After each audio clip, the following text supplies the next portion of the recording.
Selamat berjumpa kembali di Ngulik Alkitab, sahabat. Ini adalah program yang menjadi sarana bagi kita untuk belajar dan mendalami kitab suci yang ditulis ribuan tahun lampau jaraknya dari kita dan melihat apa yang menjadi relevansinya dalam kehidupan kita sehari-hari di masa kini. Saya Pendeta Mestika Hulu. Pada episode ini kita akan mengulik Matius 2 ayat 13 sampai 23 dan topik kita kali ini dari Mesir ke Nazaret. Untuk mengulik teks ini hadir bersama saya di studio Bapak Pendeta Johan Kristantoro MTH. Beliau ini adalah pendeta GKJ dan saat ini melayani sebagai pendeta jemaat GKJ Bekasi Timur. Halo Pak Johan, apa kabar? Halo Tika, kabar baik. Halo sahabat-sahabat. Terima kasih loh Pak mau menjadi narasumber lagi jauh-jauh dari Sama-sama. Bekasi Sama-sama. ke Jakarta Barat di studio Ngulik Alkitab. Baik, sahabat, seperti biasa kita akan mengawali ngulik dengan doa dipimpin Bapak Pendeta Johan. Silakan Pak Pendeta. Baik, mari sahabat-sahabat kita satu dalam doa. Kami bersyukur Tuhan, Engkau kembali memberikan kepada kami kesempatan untuk bergaul akrab dengan firman-Mu. Kami mau mempergumulkan Injil Matius pasal 2, ayat 13 sampai 23. Kiranya Roh Kudus-Mu menuntun kami, dan hikmat Tuhan saja yang menolong kami untuk memahami firman Tuhan. Dalam Kristus Yesus. Amin. Baik, saya akan membacakan teks kita Matius 2 ayat 13 sampai 23. Para sahabat bisa menyimak sebentar saya membaca atau memerhatikan kitab yang saat ini barangkali ada di tangan para sahabat sekalian. Matius 2 ayat 13 sampai 23. Setelah orang-orang Majus itu berangkat, nampaklah malaikat Tuhan kepada Yusuf dalam mimpi dan berkata, "Bangunlah, ambillah anak itu serta ibunya. Larilah ke Mesir dan tinggallah di sana sampai aku berfirman kepadamu. Karena Herodes akan mencari anak itu untuk membunuh dia." Maka Yusuf pun bangunlah, diambilnya anak itu serta ibunya malam itu juga, lalu menyingkir ke Mesir dan tinggal di sana hingga Herodes mati. Hal itu terjadi supaya genaplah yang difirmankan Tuhan oleh Nabi, "Dari Mesir kupanggil anakku." Ketika Herodes tahu bahwa ia telah diperdayakan oleh orang-orang Majus itu, ia sangat marah. Lalu ia menyuruh membunuh semua anak di Bethlehem dan sekitarnya, yaitu anak-anak yang berumur 2 tahun ke bawah, sesuai dengan waktu yang dapat diketahuinya dari orang-orang Majus itu. Dengan demikian, genaplah firman yang disampaikan oleh Nabi Yeremia. Terdengarlah suara di Rama, tangis dan ratap yang amat sedih. Rahel menangisi anak-anaknya, dan ia tidak mau dihibur sebab mereka tidak ada lagi. Setelah Herodes mati, nampaklah malaikat Tuhan kepada Yusuf dalam mimpi di Mesir, katanya, "Bangunlah, ambillah anak itu serta ibunya, dan berangkatlah ke tanah Israel, karena mereka yang hendak membunuh anak itu sudah mati." Lalu Yusuf pun bangunlah, diambilnya anak itu serta ibunya, dan pergi ke tanah Israel. Tetapi setelah dengarnya bahwa Archelaus menjadi raja di Yudea menggantikan Herodes ayahnya, ia takut ke sana. Karena dinasihati dalam mimpi, pergilah Yusuf ke daerah Galilea. Setibanya di sana, ia pun tinggal di sebuah kota yang bernama Nazaret. Hal itu terjadi supaya genaplah firman yang disampaikan oleh nabi-nabi bahwa ia akan disebut orang Nazaret. Nah, itulah teks yang akan kita ulik pada episode ini dengan Pak Pendeta Johan sebagai narasumber kita. Sementara kita berbincang, silakan para sahabat memberikan komentar di kolom tersedia atau bertanya kepada Pak Pendeta Johan yang menjadi narasumber kita. Baik, kita buka segmen pertama ini. Pak Pendeta, kalau kita memperhatikan, para sahabat memperhatikan begitu ya, kisah kelahiran Yesus ini kan dramatis sekali ya. Bagaimana tidak dramatis begitu ya. Sudahlah lahir di kandang, kemudian dikunjungi dan disembah oleh orang-orang Majus gitu. Heboh lah, mereka membawa kemenyan, mur, dan emas begitu. Nah, tetapi kehebohan itu belum berhenti di situ, masih berlanjut. Lanjutannya ini yang menjadi teks kita. Keluarga kudus melalui mimpi diingatkan atau diperintahkan untuk meninggalkan tanahnya, keluarganya, identitasnya, menyingkir ke tanah asing Mesir. Pertanyaan saya membuka ngulik kita di episode ini, Pak Pendeta. Ya sih, ngerti bahwa orang mengatakan hidup itu memiliki banyak dinamika. Tapi dinamika ini kayaknya agak banyak ya, besar. Mungkin bisa seperti turbulensi begitu. Mengapa mereka harus meninggalkan tanahnya? Mengapa harus menyingkir ke Mesir? Tidak dapatkah Allah yang Maha Kuasa itu melindungi anaknya, umatnya di sini tengah ancaman, Pak Pendeta? Iya. Atau gini ya Tika, ini pertanyaannya cukup provokatif ya. Ya.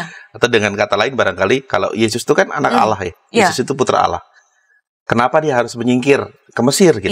Tidak dapatkah Allah melindungi di sini aja? Bapak Yusuf, Ibu Maria dan bayi Yesus atau anak Yesus yang sudah anak, tidak bisakah mereka tetap stay di situ saja, di Bethlehem saja, tidak perlu ke Mesir. Begitu kan ya pertanyaannya ya?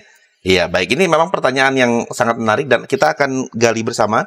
Dan justru dari pertanyaan Tika tadi, kita akan menemukan satu pembelajaran yang menarik yang akan kita ulik bersama. Nah, tapi perkenankan saya membuka percakapan kita dengan hal-hal yang menarik para sahabat. Saya tidak tahu apakah para sahabat pernah memperhatikan ini. Karena kalau kita bicara tentang kisah nativity atau kisah kelahiran Yesus, itu dalam pikiran kita kadang-kadang campur aduk tuh. Antara versi Injil Matius dengan versi Injil Lukas. Bahkan tidak jarang kemudian kita melihat gambar, lukisan atau poster yang menggambarkan di sana ada keluarga kudus, ada Bapak Yusuf, ada Ibu Maria, bayi Yesus, ada para gembala di situ dan ada orang Majus di sebelah sini. Padahal Alkitab tidak mencatat mereka ketemu gitu ya. Jadi saya ingin menguraikan terlebih dahulu hal yang menarik dari kisah kelahiran Yesus versi Injil Matius. Silakan, nah, Pak. Yang pertama, Matius 2 ayat 13-23 ini merupakan episode atau kisah kelahiran Yesus yang hanya ada di Injil Matius. Jadi, Injil Matius itu punya rute awal kehidupan Yesus yang sedikit berbeda dengan catatan Injil Lukas. Perbedaannya apa? Kalau dalam Injil Lukas misalnya dikatakan bahwa Yusuf dan Maria pergi ke Bethlehem di Yudea itu untuk memenuhi kewajiban sensus kan yang diadakan oleh Quirinius. Kita tahulah cerita tentang ini. Kalau kita ada drama Natal pasti tentang sensus ini, tentang sensus yang disuruh oleh Quirinius ini pasti akan disebutkan. Tapi Injil Matius nggak mencatat itu loh Tika.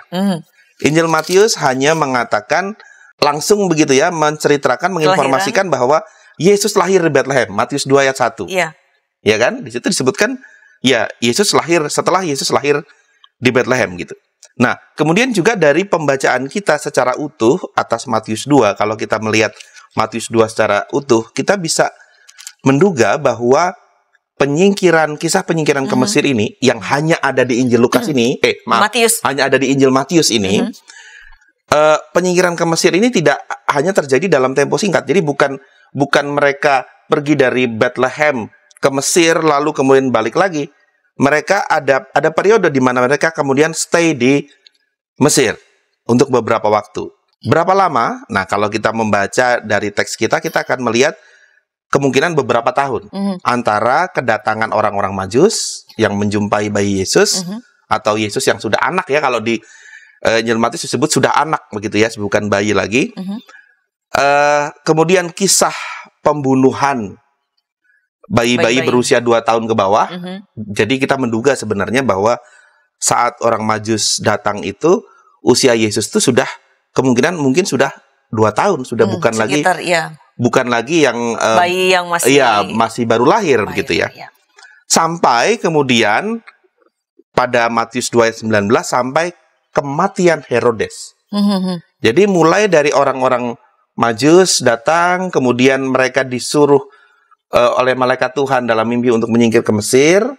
Itu mereka berangkat, lalu mereka stay di sana sampai kematian Herodes. Nah, kapan kematian Herodes? Menurut catatan sejarah, Tika dan sahabat-sahabat, itu ada jarak sekitar 3 tahun. Karena antara peristiwa itu sampai kematian Herodes itu ada periode selama 3 tahun. Nah, itu berarti kisah awal kehidupan Yesus menurut Injil Matius adalah dia selama berusia sampai 2 tahun, mulai 0 sampai 2 tahun berada di Bethlehem, tapi kemudian menyingkir ke Mesir, dan usia 2 sampai mungkin 5 tahun Yesus berada di Mesir.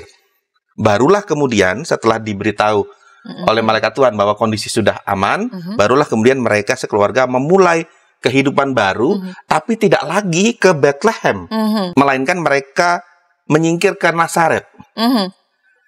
Nah, menariknya Injil Matius tidak menyebut bahwa asal mereka adalah Nazaret. Jadi kalau catatan Injil Matius, Yesus lahir di Bethlehem, kemudian menyingkir ke Mesir, lalu mereka terpaksa harus tinggal ke Nazaret karena ada sesuatu yang mereka hindari gitu. Seperti itu. Nah, pertanyaannya kan apa signifikansi kenapa Yesus harus menyingkir ke Mesir gitu kan? Iya.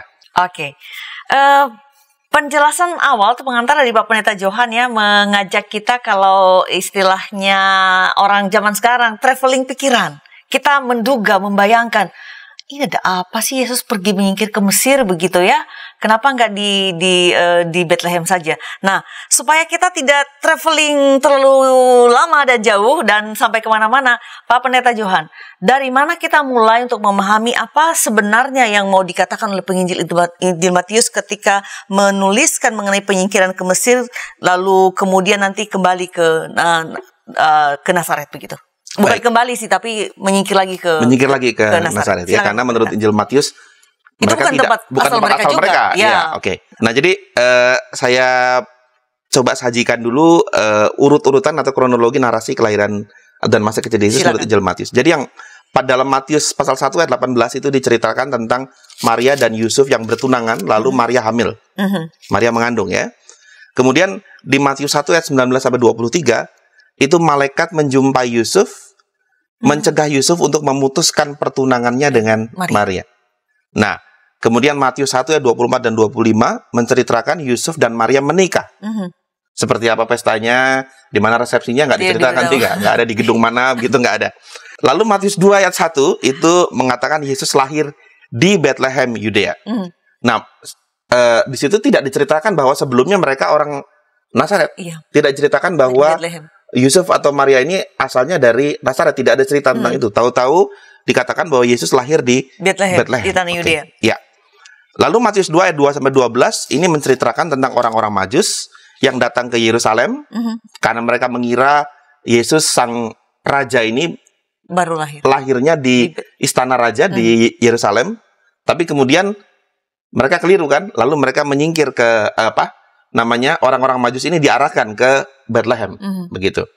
Nah, setelah orang-orang Majus ini sudah berjumpa dengan Yesus dan Bapak Yusuf dan Ibu Maria, kemudian mereka kembali ke negerinya lewat jalan yang lain sesuai petunjuk dari Tuhan. Di Matius 2 ayat 13 itu dikatakan di sana. Nah, pada Matius 2 ayat 13 sampai 15 diceritakan di sana bahwa Yusuf, Maria dan Yesus mereka mulai berangkat menyingkir ke Mesir. Usia Yesus saat itu kurang lebih 2 tahun.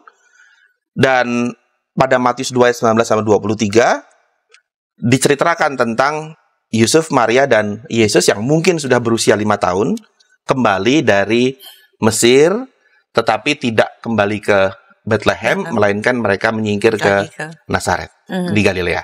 Seperti itu. Itu kronologinya. Ya. Jadi ada ada 2 kali penyingkiran ini ya, dari Bethlehem ke Mesir, lalu dari Mesir tidak ke Bethlehem tapi ke Nazaret lagi. Betul. Nah, ada apa yang terjadi di sana? Kita simak setelah pesan-pesan berikut ini.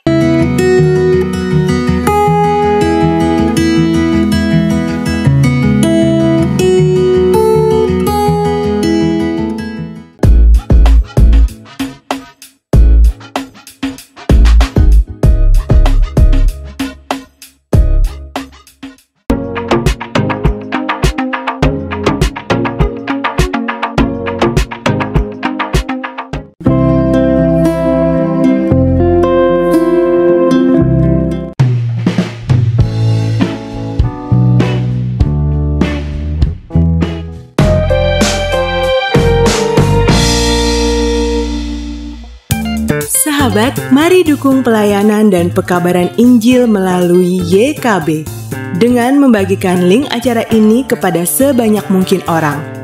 Dukungan juga dapat saudara lakukan dengan mentransfer dukungan finansial ke rekening BCA ke nomor 450 305 2990 450 305 2990 atas nama Yayasan Komunikasi Bersama.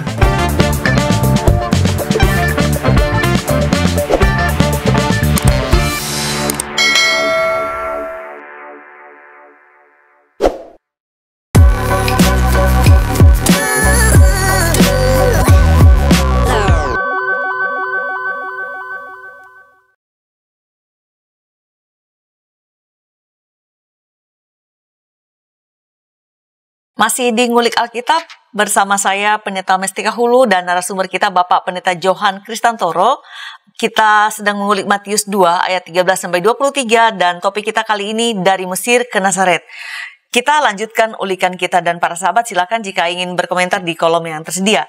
Nah, tadi di segmen pertama, di penghujung segmen pertama, Pak Pendeta Johan sudah menyampaikan eksposisi atau pembagian teks yang kita ulik. Bahkan tadi sempat menyebutkan juga dari pasal 1 untuk membuat kita memahami apa yang sedang dibincangkan. Nah, bagaimana kelanjutan dari teks yang kita ulik ini, Pak Pendeta? Silakan. Ya, baik Tika.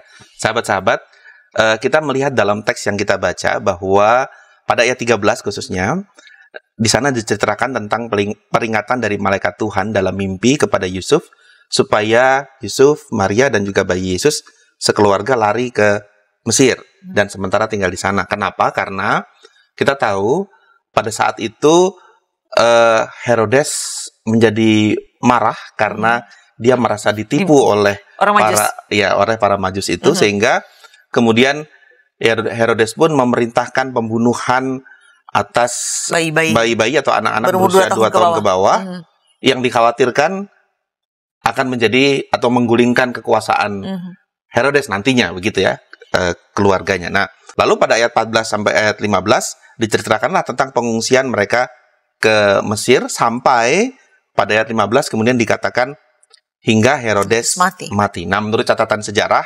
Herodes itu mati pada sekitar tahun 1 sebelum Masehi. Itu kenapa tadi saya katakan ada periode antara mereka mengungsi ke Mesir sampai Herodes mati, yang mana itu periodenya sekitar 3 tahun. Jadi kurang lebih mereka berada di Mesir itu selama 3 tahun. Nah, yang satu hal yang menarik Tika dan sahabat-sahabat adalah bahwa dalam kisah kita kan kita membaca ada kisah tentang pembunuhan anak-anak usia 2 tahun ke bawah di Bethlehem dan sekitarnya. Nah, dalam tradisi gereja ini juga memang kisah yang cukup dikenal dan bahkan di gereja Katolik misalnya, di sana di peristiwa ini disebut sebagai Massacre of the Innocents, dan ada karya-karya seni, lukisan-lukisan yang juga sangat indah yang menggambarkan tentang peristiwa pembunuhan anak-anak ini. Nah, tapi memang menurut catatan historis, memang peristiwa ini tidak tercatat dalam sejarah. Akan tetapi, kalau kita mengingat kisah ini di bagian awal Injil Matius, bisa jadi kita kemudian akan teringat ada satu kisah yang paralel di Perjanjian Lama. Tika tahu kisah apa? Ada pembunuhan anak-anak. Itu ketika Israel sebagai yang tadinya datang ke Mesir untuk mendapatkan bahan makanan tinggal di sana, kemudian diperbudak dan Firaun memerintahkan untuk membunuh anak-anak. Kemudian ada siapa yang lahir? Ada Musa. Musa yang lahir, dan ketika Musa juga sudah berusia anak-anak, dia juga. Iya, karena bangsa Ibrani berkembang banyak, berkembang terlalu banyak menurut orang Mesir, maka Firaun memerintahkan pembunuhan anak-anak, dan ada kisah kelahiran Musa di situ ya. Nah, jadi kita mengingat kembali kisah di kitab Keluaran di mana Firaun menyuruh bidan-bidan untuk membunuh anak-anak laki-laki Ibrani segera sesudah mereka dilahirkan. Kisah ini ada di kitab Keluaran pasal 1 ayat 15 sampai 16. Nah, ini menjadi satu saya kira ini menjadi satu kisah yang juga memilukan ya, ketika bangsa Israel mulai berkembang, mereka justru mengalami pembunuhan anak-anak, dan di situ Musa lahir. Begitu juga ketika di Injil Matius kita membaca ketika rencana Allah mulai berjalan atas keselamatan manusia, lalu kemudian terjadilah juga pembunuhan atas anak-anak, dan karena itu Yesus harus mengungsi ke Mesir. Sama seperti Musa juga harus diungsikan dari keluarganya ke istana Firaun dengan di dalam sebuah peti ya, yang dan gala-gala, kemudian kemudian dihanyutkan di sungai. Begitu juga Yesus juga harus mengungsi dari Bethlehem ke Mesir. Jadi ada kemiripan kisah. Sebuah kisah yang dramatis tentu saja, dan sekaligus pada saat yang sama juga membuat kita walaupun terjadi telah lampau, tapi kita bisa merasakan kengerian bahwa bayi-bayi, banyak pembunuhan terhadap bayi-bayi yang tidak berdosa, yang tidak apapun terjadi di sana. Oke, Pak Pendeta, mereka berada dalam pelarian ke Mesir selama periode kehidupan Herodes yang tersisa itu, gitu ya. Kemudian mereka dipanggil pulang ini berdasarkan perintah dalam yang terima Yusuf melalui mimpi. Betul. Ya begitu. Mereka disuruh untuk pulang, begitu. Dikatakan ayat 14 tadi, maka Yusuf pun bangun, diambil anak itu seribunya malam itu juga, itu dari Mesir. Lalu kemudian di ayat 19 dikatakan 20. Lagi, setelah Herodes mati, nampaklah malaikat Tuhan kepada Yusuf dalam mimpi, bangunlah, ambil anak itu dan berangkatlah ke tanah Israel. Nah, mereka berangkat ke tanah Israel, tetapi bukan ke Bethlehem Bethlehem, tadi Pak Pendeta sudah menyebutkan itu, melainkan ke Nazaret. Nah, tema kita adalah dari Israel dari Mesir ke Nazaret. Dan Pak Pendeta juga barusan menyampaikan bahwa ada paralel dalam kisah ini ketika Firaun menyuruh bidan-bidan membunuh anak-anak laki-laki Ibrani yang baru lahir demi mengamankan kekuasaannya atau bangsanya, dan Herodes melakukan kurang lebih sama, mengamankan kekuasaannya di masa depan. Nah, ini bukan sekadar menarik, tapi memilukan sebetulnya. Jadi bagaimana kemudian kita bisa melihat ini secara jernih? Bagaimana ulikan Bapak? Iya, Tika dan sahabat-sahabat. Sebenarnya kalau kita merenung-renungkan kisah ini memang suatu kisah yang memilukan ya. Kisah awal hidup yang menyedihkan. Sahabat-sahabat bisa bayangkan bagaimana ketika seorang manusia, seorang bayi baru dilahirkan, tetapi kemudian kondisi di sekitar atau kondisi yang ada tidak memungkinkan dia untuk bisa tenang ya, bisa tenang hidup bersama dengan bapak ibunya dengan nyaman di satu rumah, di satu tempat, tapi mereka harus menyingkir ke tempat lain karena ada persoalan, dan belum itu lahir aja sudah terancam. Iya, betul. Dan ini menyangkut nyawa kan, karena Herodes mau membunuh dia.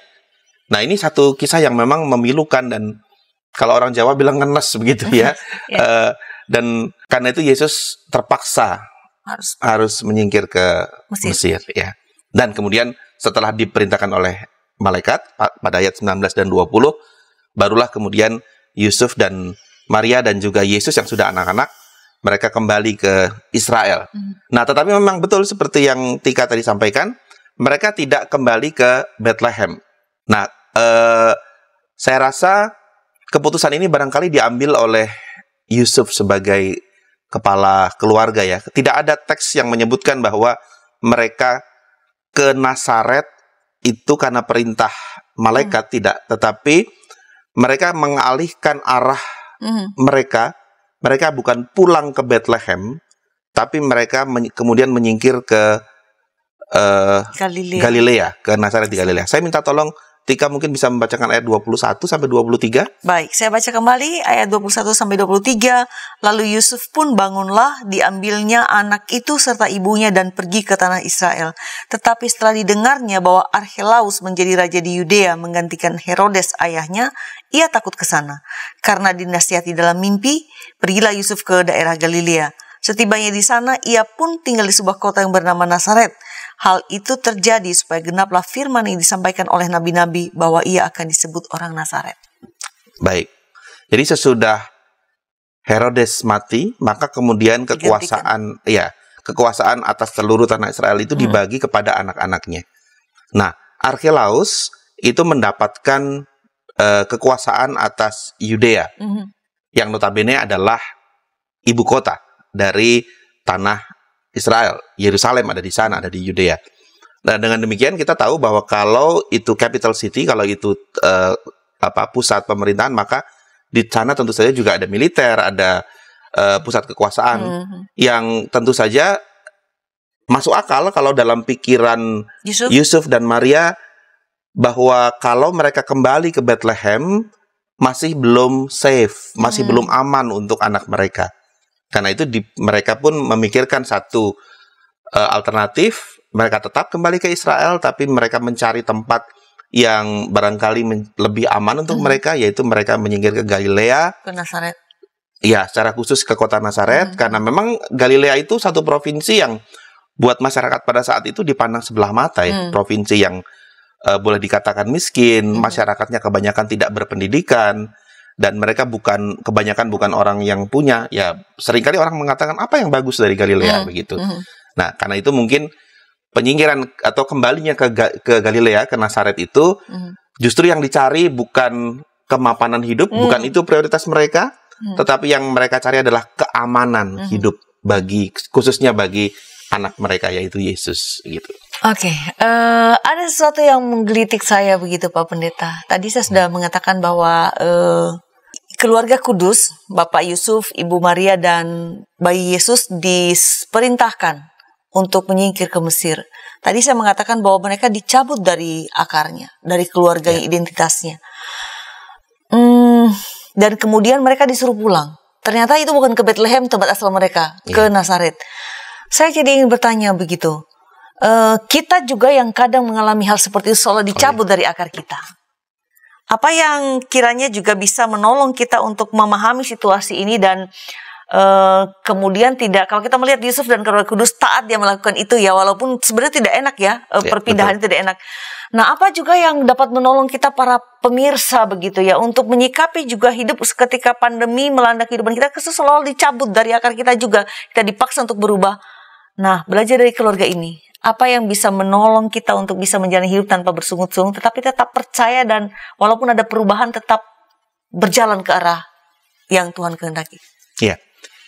Saya kira pembelajaran pertama, sahabat-sahabat, adalah bahwa berkaca dari kisah penyingkiran Yesus beserta dengan bapak ibunya ke Mesir, ini berarti menggambarkan satu upaya mereka, upaya keluarga ini untuk merawat kehidupan bersama. Ya, kita bisa menduga bahwa saat itu Yusuf dan Maria yang menjadi prioritas mereka tentu saja adalah keselamatan anak mereka. Karena itu mereka benar-benar menaati apa yang menjadi perintah dari malaikat Tuhan. Mereka kemudian menyingkir ke Mesir. Nah, dalam kehidupan kita tentu perlu meyakini perlindungan Allah dalam kehidupan kita. Tadi pertanyaan 3 di awal, tidak bisakah Allah melindungi anaknya? Di sini di tengah ancaman. Apalagi anaknya itu Sang Mesias gitu ya. Apakah Allah tidak bisa melindungi Sang Mesias? Tentu saja bisa. Allah berkuasa, Allah Maha Kuasa. Walau demikian, tidak berarti kemudian kan kepercayaan kita kepada Tuhan yang melindungi itu membuat manusia tidak melakukan apa-apa untuk survive. Begitu juga dengan Yusuf dan Maria, ketika mereka harus dengan sekuat tenaga mereka melarikan diri ke Mesir, mereka pun melakukan itu karena itu semua dilakukan supaya mereka bisa merawat kehidupan anak mereka, menjaga keberlangsungan kehidupan anak mereka sebaik mungkin dengan upaya apapun yang bisa mereka lakukan. Saya kira di tengah-tengah kondisi kita saat ini juga begitu ya. Yang menjadi prioritas nomor 1 adalah bagaimana kita merawat kehidupan kan. Apapun kita lakukan untuk kita bisa survive dari pandemi ini. Bukan berarti kita tidak beriman bahwa Tuhan tidak melindungi kita. Kalau kita melakukan upaya berbagai cara untuk merawat kehidupan kita di tengah pandemi itu, sahabat-sahabat, bukan berarti kita tidak percaya perlindungan Tuhan. Tapi iman kita terhadap perlindungan Tuhan tidak lantas menjadikan kita abai untuk merawat kehidupan. Bukan berarti kalau kita percaya, bukan berarti kalau kita percaya Tuhan melindungi, bukan berarti ya udah Tuhan kan berkuasa, udah saya nggak usah kemana-mana, nggak usah pakai masker, kemana-mana nggak usah pakai perlindungan, saya nggak usah prokes, saya nggak usah vaksin, bukan begitu. Tetapi justru upaya-upaya yang kita lakukan di masa pandemi itu menunjukkan justru bahwa ketika kita mengimani Tuhan melindungi kita, segala cara pun juga kita lakukan untuk merawat kehidupan. Sama seperti Bapak Yusuf, Ibu Maria, yang meskipun mereka sangat beriman kepada Allah, tetapi mereka juga melakukan segala upaya untuk melindungi anak mereka. Baik, kita lanjutkan ulikan kita setelah pesan-pesan berikut ini.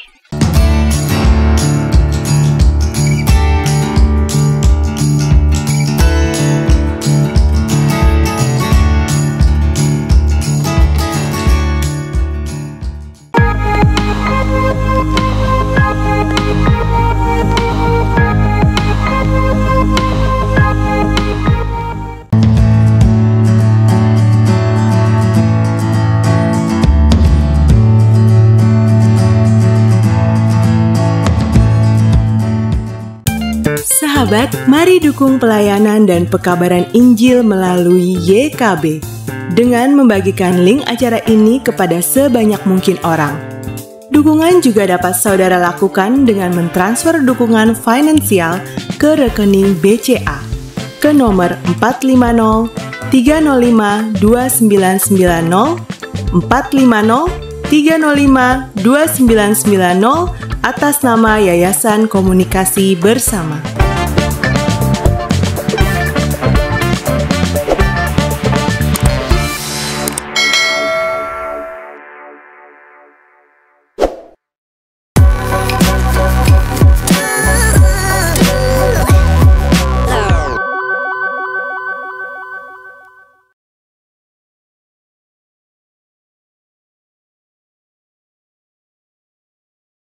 Terima kasih sahabat, masih bersama kami di Ngulik Alkitab. Bersama saya Pendeta Mestika Hulu dan narasumber kita Bapak Pendeta Johan Kristantoro. Saat ini kita sedang mengulik Matius 2 ayat 13-23 dengan tema dari Mesir ke Nazaret. Kita sudah berada di segmen terakhir, jadi silakan para sahabat jika ingin berinteraksi bisa berkomentar di kolom yang tersedia. Nah, kita langsung saja kembali ke Pak Pendeta Johan. Tadi sudah menguraikan begitu tentang peristiwa penyingkiran ke Mesir, lalu kemudian mengulas juga ke kejadian-kejadian di seputar apa yang terjadi, berapa lama di sana, dan kemudian perintah untuk kembali ke tanah Israel. Nah, Pak Pendeta, apakah ada hal lagi yang barangkali terlewat, tetapi sesungguhnya menarik untuk kita perhatikan dalam teks yang menjadi ulikan kita ini? Silakan Pak Pendeta. Baik, Tika. Sahabat-sahabat dan juga Tika, perhatikan nggak bahwa dalam kisah nativity, kisah seputar kelahiran Yesus, kisah penyingkiran ke Mesir ini seringkali terlewatkan, seringkali luput dari pikiran kita, seringkali ini menjadi kisah yang mungkin dianggap nggak begitu penting gitu ya. Apa sih kisah menyingkir ke Mesir lalu balik lagi? Yang penting itu datang orang Majus. Iya, yang penting yang bawa persembahan, yang penting gembala. Ada palungan ya. Dan seperti itu. Sahabat-sahabat, saya ingin juga berbagi dari apa yang saya pelajari bahwa ternyata dalam tradisi gereja-gereja purba, dan saya nggak tahu apakah ini masih juga ada gereja masa kini yang memegangnya, tetapi ternyata kisah penyingkiran keluarga Bapak Yusuf, Ibu Maria, dan bayi Yesus ke Mesir ini ternyata banyak dikembangkan dalam berbagai cerita-cerita ekstra biblical atau kisah-kisah di luar Alkitab. Jadi ada komunitas-komunitas Kristen purba yang kemudian ternyata mengembangkan cerita-cerita ini dengan kisah-kisah yang menarik yang terjadi di sepanjang perjalanan dari Bethlehem ke Mesir. Apa itu? Yang pertama, diceritakan dalam satu kisah tradisional purba bahwa ketika keluarga ini menyingkir ke Mesir, dan itu kan perjalanan yang tidak mudah ya, dulu belum ada pesawat, belum ada kereta api dan transportasi modern, dulu mereka harus naik keledai. Iya, naik keledai atau naik unta berjalan dari Bethlehem ke Mesir. Nah, dalam perjalanan itu dikisahkan dalam satu cerita, mereka mengalami kehausan, mereka mengalami kehabisan air.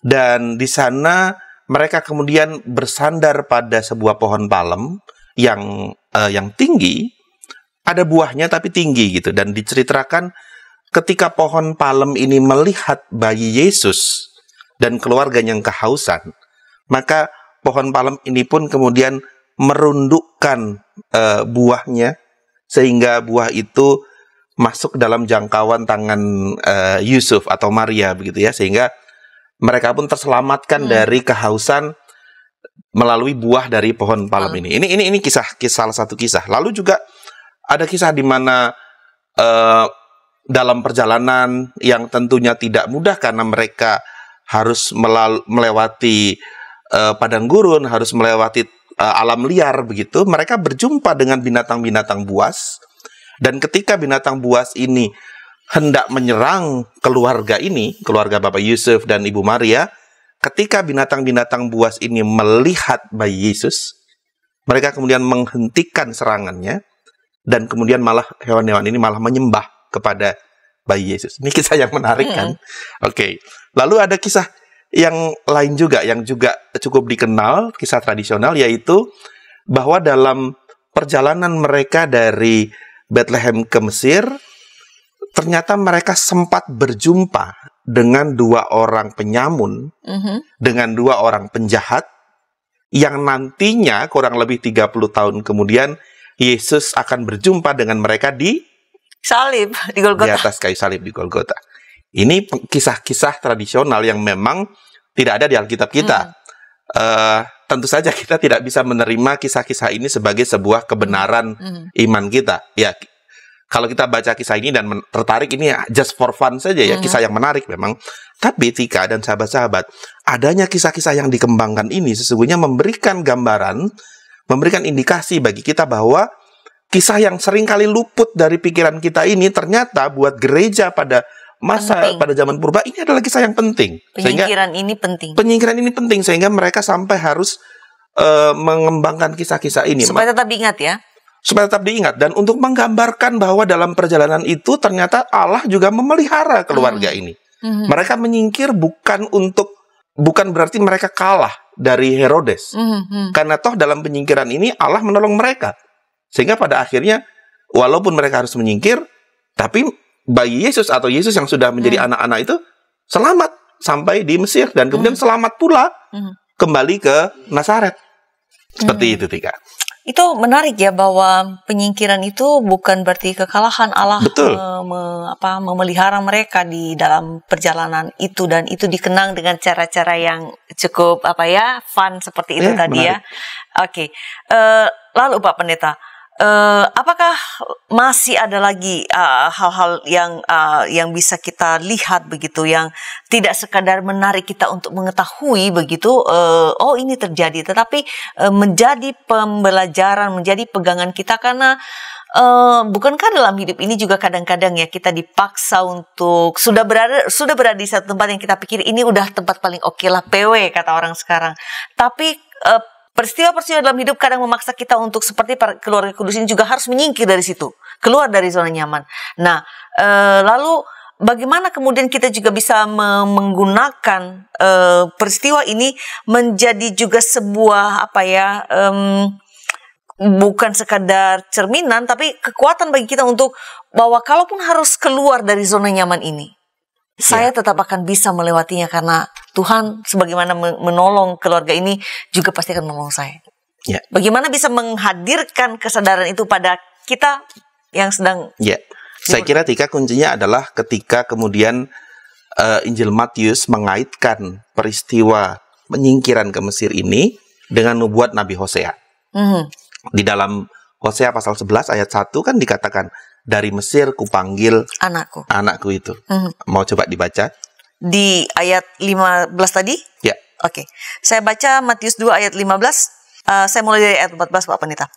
Maka Yusuf pun bangunlah, diambilnya anak itu serta ibunya malam itu juga, lalu menyingkir ke Mesir dan tinggal di sana hingga Herodes mati.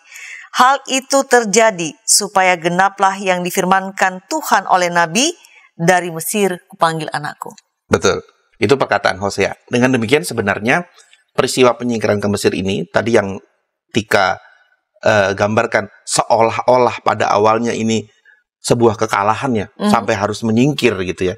Kalau dalam sebuah pertandingan, sampai kemudian harus meninggalkan lawan gitu ya. Ternyata bukan sebuah kekalahan. Ternyata ini adalah bagian dari rencana Allah. Ternyata ini adalah merupakan sebuah penggenapan dari sabda Tuhan yang memang sudah dinubuatkan oleh Nabi di dalam Perjanjian Lama. Nah, jadi kita melihat bahwa dengan peristiwa ini kita melihat bagaimana campur tangan Tuhan di dalam peristiwa kehidupan manusia, dalam saat-saat di mana manusia bergumul dengan kehidupannya. Ada saat-saat di mana memang kita perlu betul-betul fight dan menghadapi semua hal yang ada di hadapan kita. Ada kalanya kita jadi orang yang nggak boleh kalah gitu ya, sahabat-sahabat ya. Tapi ada kalanya juga ternyata di mana kita justru harus menyingkir sejenak. Iya. Karena itu juga bagian dari kehendak Tuhan. Ada saat-saat di mana kita justru harus meninggalkan lawan kita demi kita merawat kehidupan, demi kita menjaga supaya kehidupan ini bisa terus berlangsung, supaya kita bisa terus menjalani kehidupan ini dan menjalankan apa yang Tuhan kehendaki dari kita. Saya kira itu satu pembelajaran juga yang penting bagi kita, Tika. Itu menarik Pak Pendeta. Dalam artian begini, kita ini kan sukanya menang ya. Ya, Sukanya menang. Ada beberapa hal yang kita pakai sebagai legitimasi. Lebih dari pemenang, harus jadi kepala bukan ekor. Jadi menang dianggap bagus, menangis dianggap jelek gitu ya. Kalau menang itu bagus, kalau menangis itu jelek. Iya, jadi sekarang kita diingatkan bahwa ya kadang-kadang dalam hidup ini menyingkir sejenak bukanlah sebuah kekalahan, dan ini bukan sesuatu yang permanen. Ini bagian dari rencana Allah yang baik atas kehidupan kita.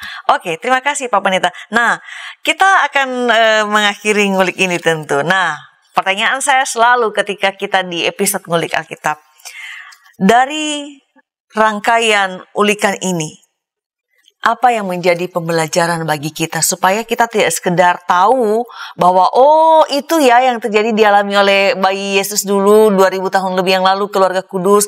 Oh itu yang terjadi di Mesir. Oh dia ke Nazaret ya gitu. Tapi lebih ke arah bagaimana ini kemudian memperlengkapi kita untuk juga menjalani kehidupan kita di tengah-tengah dunia ini yang juga tantangannya tidak kalah rumit begitu Pak Pendeta. Dan sembari terus menyatakan kesaksian kita sebagai umat Tuhan di tengah-tengah dunia. Silakan. Baik, terima kasih sahabat-sahabat. Saya kira Bapak Yusuf dan Ibu Maria perlu mendapatkan apresiasi yang setinggi-tingginya dalam episode ini. Kenapa? Karena terlihat sekali dalam kisah kita bahwa Bapak Yusuf dan Ibu Maria benar-benar sepenuh hati, bahkan kalau orang bilang setengah mati begitu ya, berusaha melindungi, menjaga, merawat Yesus. Rupanya mereka tidak lupa dan mereka terus mengingat dalam pikiran dan dalam hati mereka bahwa Yesus ini adalah anugerah yang Tuhan karuniakan bagi keluarga mereka. Apalagi kita tahu bahwa kepada keluarga ini disampaikan kepada mereka bahwa Yesus itu dari Roh Kudus.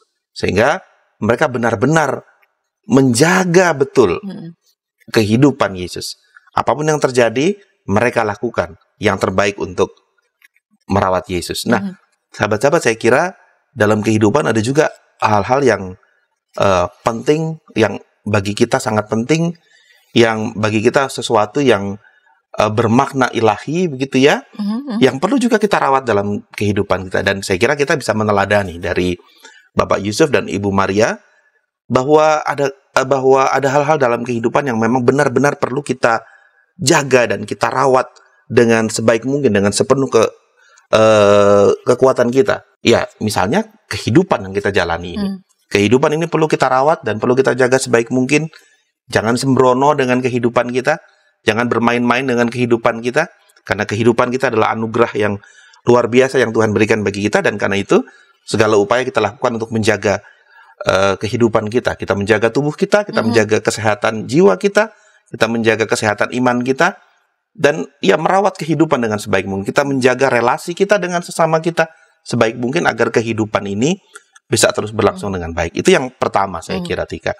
Dan yang kedua, masih juga mengapresiasi Bapak Yusuf dan Ibu Maria yang dengan gigih menjaga anak mereka Yesus.